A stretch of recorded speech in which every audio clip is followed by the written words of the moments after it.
This podcast is part of the Batman Universe Podcast Network, hosted by the BatmanUniverse.net.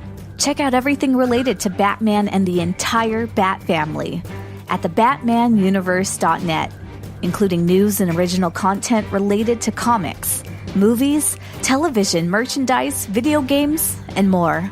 Also, check out some of the other unique podcasts that TBU has to offer. Consider supporting this podcast by becoming a patron on Patreon. Even $1 can go a long way in supporting this content that you enjoy. Look for a link over at thebatmanuniverse.net to offer your support now. And now, on with the show.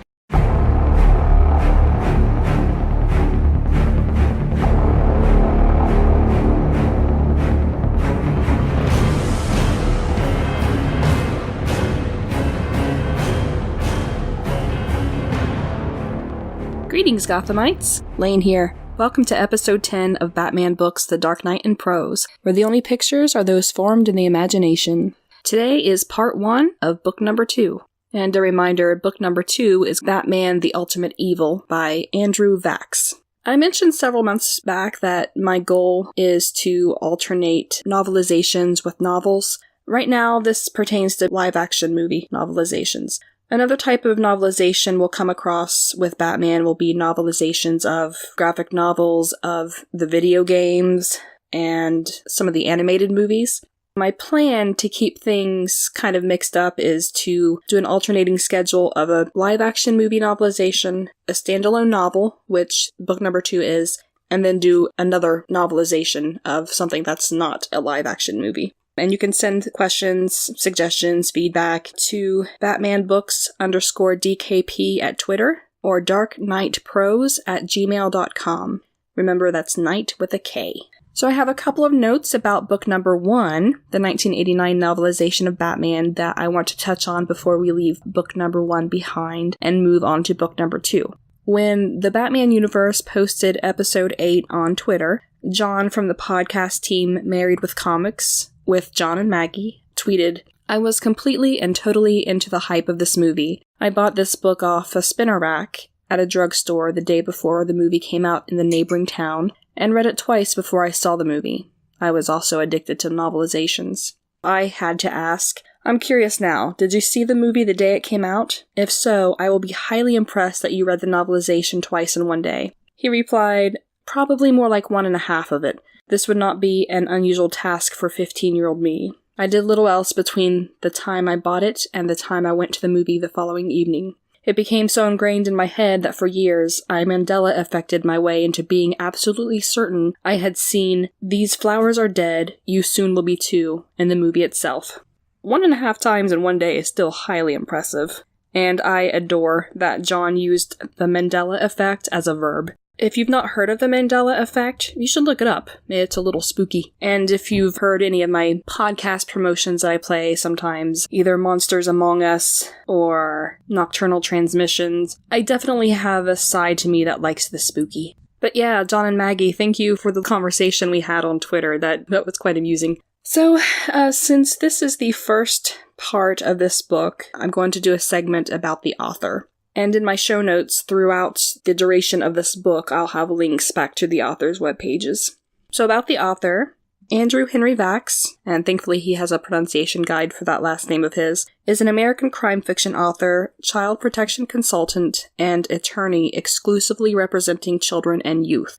He was born October 19th, 1942. He grew up on the Lower West Side of Manhattan, and he's officially a badass. He worked in the Republic of Biafra? I'm probably pronouncing that wrong, but it was a short-lived country in Africa, but he entered the war zone just before the fall of the country, and he worked to find a land route to bring donated food and medical supplies across the border after seaports were blocked and Red Cross airlifts were banned by the Nigerian government. However, all attempts ultimately failed, resulting in rampant starvation. After Vachss returned and recovered from his injuries, which included malaria and malnutrition, he continued his social work by studying community organizing, running a self-help center for urban migrants in Chicago, managing a re-entry program for ex-convicts in Massachusetts, and finally directing a maximum security prison for violent juvenile offenders. As an attorney, Vachss represents only children and adolescents. In addition to his private practice, he serves as a law guardian in New York State. He has written 33 novels and 3 collections of short stories. He has also written poetry, plays, song lyrics, and graphic novels. Vachss is also a passionate advocate against animal abuse, such as dogfighting, and against breed-specific legislative bans. When Vachss was 7 years old, an older boy swung a chain at his right eye. The resulting injuries damaged the eye muscles and resulted in his wearing an eye patch. According to Vachss, removing it has the effect of a strobe light flashing in his face. I gotta say, I respect Vachss immensely for the work he's done throughout his life. With his intense dedication to children, adolescents, animals, those members of society who are most at risk, it really doesn't surprise me that he chose Batman as an outlet for one of his novels. I have a clip of him that I'd like to play. Andrew Vachss is suggesting ways to rescue children from abuse, and I feel the topic of this interview relates very closely to the topic of Batman the Ultimate Evil. So here it is. Here's a question from Dominica from Buffalo. I want to get my hands dirty. How do I get into saving children from trafficking and abuse? Well, trafficking is abuse. So, it really depends on where you want to plant your feet. We don't have enough CPS, Child Protective Service caseworkers, in this country. You know why? Because we've made the profession so impossible. This is what you have to do if you're a Child Protective Services worker. You have to go places where no cop would go alone, unarmed, with no radio contact, knock on a door, not know what's inside. And when you get inside, you have the very simple task of protecting the child and rehabilitating the parents simultaneously. And for this, we'll give you a lot less money than we pay people who pick up garbage. If you want to actually step up to the front lines, there's a million ways to do it. Law enforcement does it. Nurses do it. Doctors do it. Social workers do it. It's the choice that you make of how you're going to use the skills you've acquired. There's no one child protective job. There's a million of them. So you could pick your spot. If you want to do something about actual trafficking, you need to be an FBI agent. And the federal government's got to start funding the FBI to do something about this instead of funding these public service announcements. I don't know what else I could tell you about how to get into the game, because you'll find your own way. If you maintain anger, if you maintain enough genuine hatred of people who hurt children, you don't need empathy for the children who've been hurt. You understand? All you need to do is focus on your job to stand between those children and perpetrators. If you can do that, it really doesn't matter at all how you do it, in what form you do it, even, to be real, why you do it. If you do the right thing for the wrong reason, I don't care, and neither will the kids care. I don't know how many gazillion kids I've represented in my life. Not one kid has ever asked me why you're doing this. If somebody's drowning, you throw them a life raft, you don't have a motivational discussion with the person who grabs the life raft. He just grabs it. There's a million doors open to you if you want to do this. Pick one, take the course, do the training, pay what it costs, pay it in here, and then go fight. You can't lose because we're surrounded. I love hearing how he speaks, with him being born and raised in Manhattan and being a lawyer. It sort of changes my headcanon of how Matt Murdock sounds in the courtroom when he's not being Daredevil. Can anyone else hear Matt Murdock saying, "Well, you tell me"? But yeah, Vachss strikes me as someone who is zero nonsense, which is exactly the type of person you'd want defending children, adolescents, and animals, or trying to find a route for life-saving supplies to get into a devastated country. This is the writer behind book number 2, and I gotta say I'm quite excited to dig into this book. So, let's take a brief promo break, and when we come back, we'll get started. Stay tuned.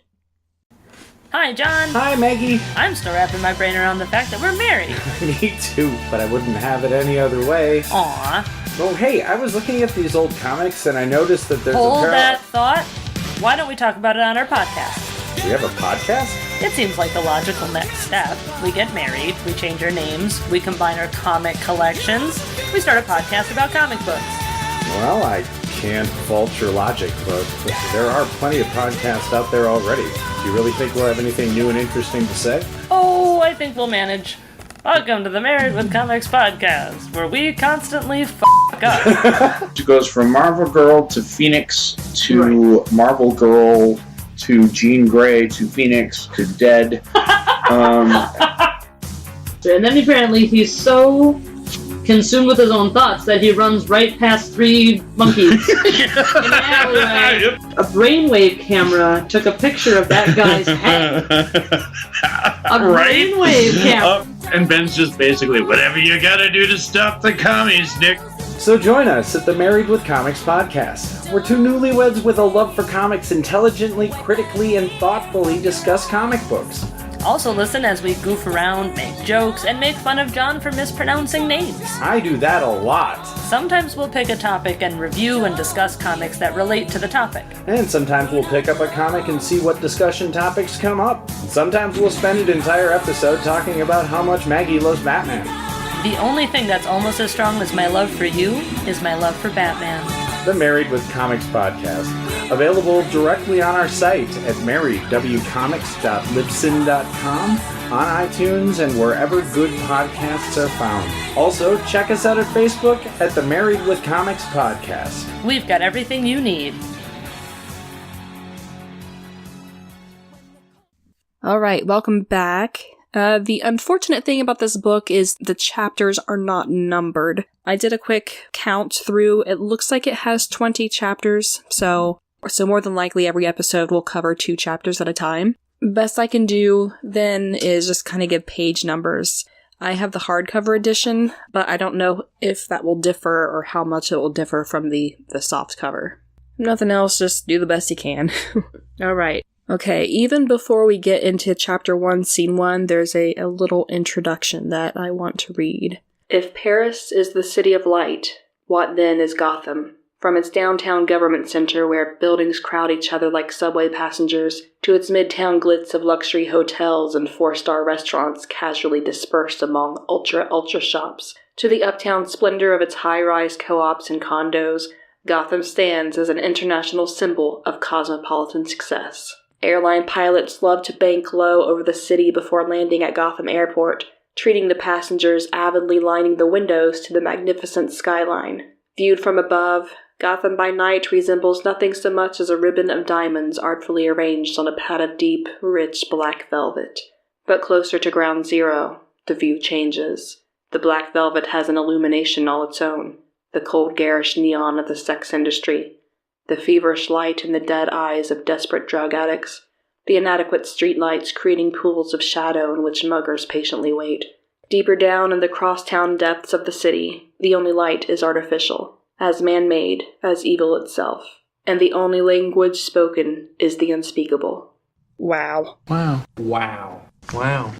If that doesn't set up a tone of this story, I don't know what does. That first sentence, though, if Paris is the city of light, what then is Gotham? I love it! Let's start Chapter 1, Scene 1, and that's on page 3.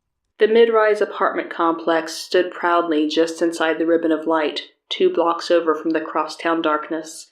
The 2-block safety cushion was called Border Town by the good citizens who walked through it on their way to work every day, but the cops who patrolled it at night called it by another name, the DMZ. The developer of the complex had received a massive tax break from the city council in exchange for his pledge to create a highly prized area of urban green. 3 of the apartment buildings were constructed at a slight angle to the street, so that their intersection formed a triangle. The developer emphasized the triangle theme with a concrete walkway surrounding a patch of grass. The walkway was dotted with wrought iron benches. The developer himself is at a black tie event for one of his wife's pet charities. He kind of brags about how cheap the bottom line is in Gotham, and he speaks of the plaza with some disdain. A woman asks him, "What do people use the plazas for?" The developer replies, "Damned if I know." There's a nice third-person omniscient bit here that takes us from this black tie party to one of the plazas. The developer's words joined the whisper stream that flowed throughout the city, blending with other voices, other words. We come to a homeless man lying on some newspapers on a bench. We learn that he used to be a member of the middle class. He was upwardly mobile and successful, and had ambition. If he looks up high enough, if his distance vision is good enough, he might see Batman perching atop a mid-rise building. A gray and black-clad figure, a caped and cowled masterpiece of urban camouflage. There are still those who believe Batman to be a rumor, like alligators in the sewers. Batman's eyes sweep the ground far below, and he recalls an early lesson learned in his martial arts training. How you see is stronger than what you see. He is in a rest state, slowing his heart and lungs. He knows they will come soon, but even he can't really say how he knows this. The homeless man takes out his last crumpled cigarette. He remembers the time he used to smoke a Cuban cigar with a glass of wine every night before bed. At least I'm free now, he thinks. Someone says, "Looking for a match, old man?" The homeless man sits up, alarmed. A few feet away are 3 teenagers in leather jackets. The man is terrified. He's heard enough on the whisper stream to know what this gang wants. He tells them to leave him alone, but his voice comes out frightened and weak. The leader of the gang produces a flame, almost a foot high. Another boy withdraws a plastic squeeze bottle from his jacket. The sharp smell of gasoline fills the plaza. Bum burning, they called it. The latest sadistic entertainment for the random violence youth gangs that stalked parts of Gotham. It was easy enough. You find a homeless person sleeping, you douse him with gasoline, then you toss on a flaming match and watch the fun. "I'm not a bum," the homeless man screamed in his mind. "I'm a person. I have a name." But no sound came out. The boys began a practice routine of surrounding their victim. One tells another called Raj to douse him. The man looks into the eyes of one of them, searching for any shred of human compassion, but he finds none. He draws in one final breath, when a piece of the night drops from the sky, landing softly on the ground. Batman tells them, "It's all over." The leader tells Raj to get him. Raj squirts the gasoline on Batman. The leader then aims his blowtorch and pulls the trigger. Batman goes up in flames, but 2 rapid flaps of his cape extinguish the blaze as quickly as it had begun. Batman simply stands. Raj and the leader drop the blowtorch and squeeze bottle and raise their hands. But the third gang member, who the homeless man thinks of as the giggler, pulls a gun and shouts, "Let's see you laugh this one off," and he pulls the trigger. Batman uses his cape to feint left as he moves right. Then he rolls and slams his boot into the giggler's chest. The gun goes off in the air. Even as Batman rolls smoothly to his feet, the giggler is on the ground, whimpering and clutching his ribs. Batman cuffs them, summons the police, then disappears into the night. My notes. Wow. If you had any lingering doubts that this might be a lighthearted read, well, what is the most heartbreaking is knowing that people do treat each other like monsters at times. It's not fictional, unfortunately. And we don't have a Batman to save us. We only have ourselves. And even in Gotham City, Batman's not there for everyone. He can't be. He's a single person. We know from the homeless man's knowledge of previous bum burnings having happened that, Batman didn't save them all. I don't even want to know what things Vachss, the author, has seen, either in Africa or in Manhattan. But I gotta say, this first bit of the book has really grabbed me in the way that it sets the tone for the story to come. Chapter 1, Scene 2. It was not enough. Maybe it would never be enough. Even as the Batmobile headed for home under cover of darkness, sliding smoothly through a series of switchbacks on a rarely used country road, the masked man at the wheel was bombarded with intrusive thoughts. Always the same theme. In the war between criminals and crusaders, only the criminals found a perpetually renewable source of troops. As the crusaders aged, they faced wave after wave of fresh combatants. It was like swimming toward the horizon, the Batman thought bitterly. But if you stop swimming, you drown. Unlike the Batmobile in the previous book, which took Batman down blind alley without warning him, this Batmobile reports on everything from the condition of the road ahead to any activity around the entrance to the Batcave. All clear. The Batmobile proceeds through a series of airlocks with several security checkpoints, and a robotic arm inserts a disc in the slot just behind the left front wheel. The screen inside reads, "Analyzing data input. Please wait." Eventually, the robotic arm withdraws the disc, and a hydraulic lift raises the Batmobile. If any other vehicle tries to enter without gaining computer clearance, the hydraulic lift will perform quite another function.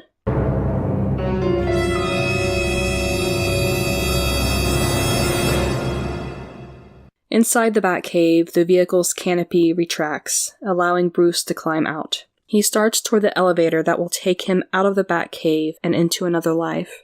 But he changes his mind and goes instead to the giant mainframe computer nearby. My notes? Was he not going to change out of his Batsuit before heading up to Wayne Manor? Not only for the risk of someone seeing him, but also because it probably still reeks of gasoline, and I'm sure Alfred is going to love cleaning that. But I'm really enjoying the gadgetry and the technology we're starting to see here. Chapter 1, Scene 3. It's pretty short. Are you all right, Master Bruce? The speaker was a tall, dignified man dressed in an immaculate black suit.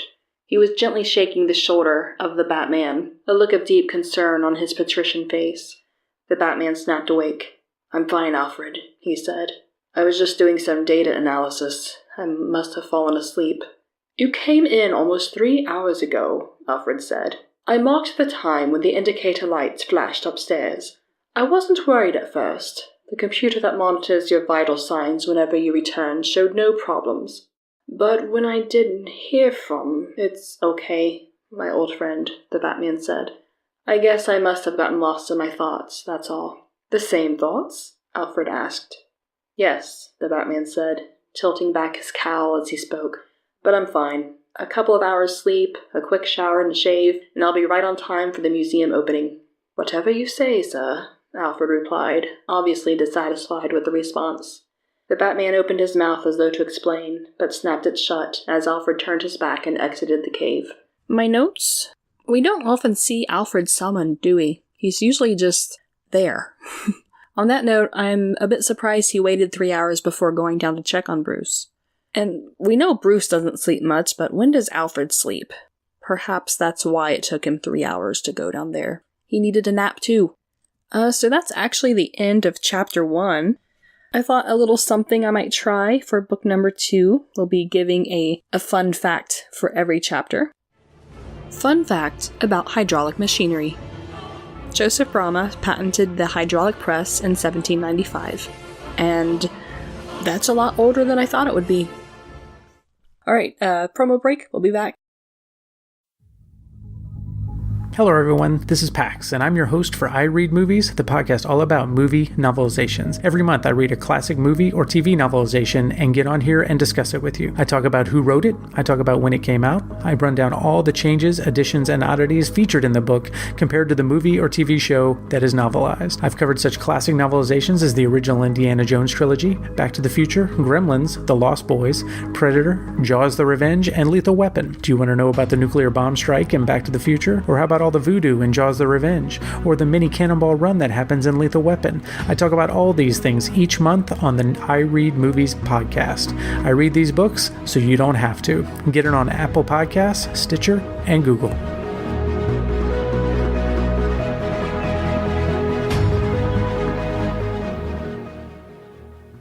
Alright, welcome back, folks. Chapter 2, Scene 1, begins on page 11.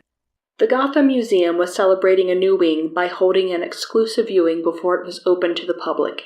Attendance was by invitation only. Engraved invitation. The board of directors was sparing no expense, having long since realized that while museums may be intended for the public, it is always private capital that keeps them open. Bruce Wayne watches as a uniformed guard haughtily demands proof before letting a young couple inside. In preparation for his own entrance, Bruce retrieves his invitation that Alfred has remembered to tuck in his jacket for him, but the guard waves it away and bows respectfully. Everyone knows who you are, Mr. Wayne. Bruce thanks the guard by name, then walks past the purple velvet ropes into the new wing of the museum, which is to be called Now and Today. The first exhibit, The Greatness of Gotham, is already in place, showing a history of the city's development from fur-trading outpost to the thriving megalopolis it is today. Bruce is always welcome at such events. Wayne might be at the end of any alphabetized list, but it was the first name any fundraiser tried. Of the $4 million raised, Bruce had written a check for $500,000. Bruce makes his way through the crowd, shaking hands, keeping the facade of polite billionaire in place. He can't help but notice the displays of Gotham. There is no hint of crime, homelessness, poverty, or disease. As someone calls, "Bruce, oh Bruce, over here." It's Diana Dorchester, a woman who fancied herself royalty because her husband's money generated a constant flow of sycophants trailing in her wake. Dreading the encounter, but seeing no way out of it, Bruce makes his way over to Dame Diane, as she is known locally. She goes on about how beautiful the new exhibit is, of how important it is to really make a difference. Meanwhile, Bruce wonders if his Batman is truly making a difference. Every time a criminal is incarcerated, a new felon rises up to take his place. A sarcastic female voice asks, "You call this PR stunt making a difference?" The speaker is an approaching young woman with white blonde hair and orange eyes, an albino woman. The two women get into a verbal sparring match, with Diana saying that civic pride in investors can make poverty go away, while the albino woman argues that poverty itself doesn't cause crime, people cause crime. Diana dismisses her with, "Go find a soapbox," then moves on with her entourage. Bruce is relieved to see the back of Diana, at least until he realizes that the albino woman has rounded on him. Let's see what happens on the stage of... Rest in Peace Theater is proud to present That Time Bruce Wayne Gets Schooled by a Social Worker. Do you believe what she said? That poverty is what causes crime? It's a contributor, but no rational person believes it's the sole cause. Where do you believe it comes from? Like I said, it comes from... People, I know. But don't you feel that's a bit simplistic? The real question is, which people, isn't it? Yes, that is the question. And even though we know the answer, we don't do anything about it. And the answer is... Children. I don't mean that children commit most of the crime, although they certainly commit an increasing amount of it. I mean that the maltreatment of children is the greatest single contributor to later criminal behavior. You mean like child abuse? That sort of thing? Yes, Mr. Wayne, I mean exactly that sort of thing. In fact, that's what I do. I don't understand. You apparently know my name, but I don't... My name is Deborah Kane. I'm a caseworker with the Gotham Child Protective Services. How did you... Get in? It was easy enough. My old college roommate was invited. She told me about it. She wasn't going anyway, so I borrowed her invitation. No, I don't mean that. How did you get into your field, I guess? Believe it or not, it was a course I took in college. I wanted to be in the Peace Corps, but one of my professors showed us that children right here in Gotham, some of them anyway, are just as oppressed and mistreated as in any third world country. He sounds like a man of compassion. She is. Or at least she was. She was killed last year. Killed? How? A gunshot, that's all we know. It's so sad. She was walking home after classes when she found herself in the middle of a gunfight between two gangs. Gangs of kids. She was accidentally hit, an innocent bystander. I wonder if those kids know who they killed. I wonder if they care. I'd like to learn more about children and crime, that is. Could I call you sometime? I'll save you the trouble. If this is some kind of... It's not a come on.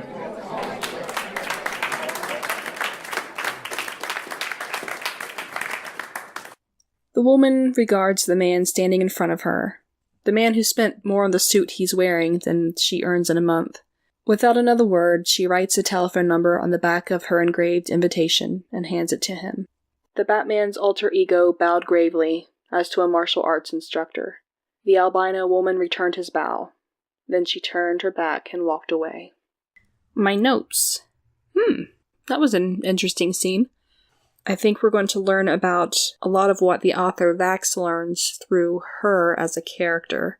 I also noticed, of course, like I'm sure any Batman fan does, that her surname is Kane, so I'm sure that's a nod toward Bob Kane, one of the creators of Batman. So yeah, a really interesting little scene there. Deborah Kane came off a little aggressive at first, which I can understand. She's kind of in the gutters with the people and sees the worst of Gotham, and here she is seeing Gotham's elite pretending to care, I guess. That struck a nerve with her. But also the way she reacted shut down any possibility of dialogue between her and Diana. Not that I think Diana would be particularly receptive to any conversation, but things smooth out quickly between Deborah and Bruce, and they are able to open a dialogue. It'll be interesting to see how this relationship develops and what Deborah can teach him about the treatment of children in Gotham and how that might be a way of crime prevention rather than vigilantism of crimes that already happen. Fun fact for Chapter 2. There are 2 principal types of albinism: oculocutaneous, affecting the eyes, skin, and hair, and ocular, affecting the eyes only. Deborah Kane's type of albinism is oculocutaneous. Gesundheit! That will wrap it up for the author introduction and Chapter 1 and Chapter 2 of Batman, The Ultimate Evil. Next episode, we'll discuss Chapters 3 and 4. As always, if you have any questions, comments, feedback, funny memes, whatever, feel free to reach out to me at batmanbooks_DKP on Twitter or darkknightprose@gmail.com. Until next time, Gothamites, happy reading. Batman is copyrighted to DC Comics and was created by Bob Kane and Bill Finger.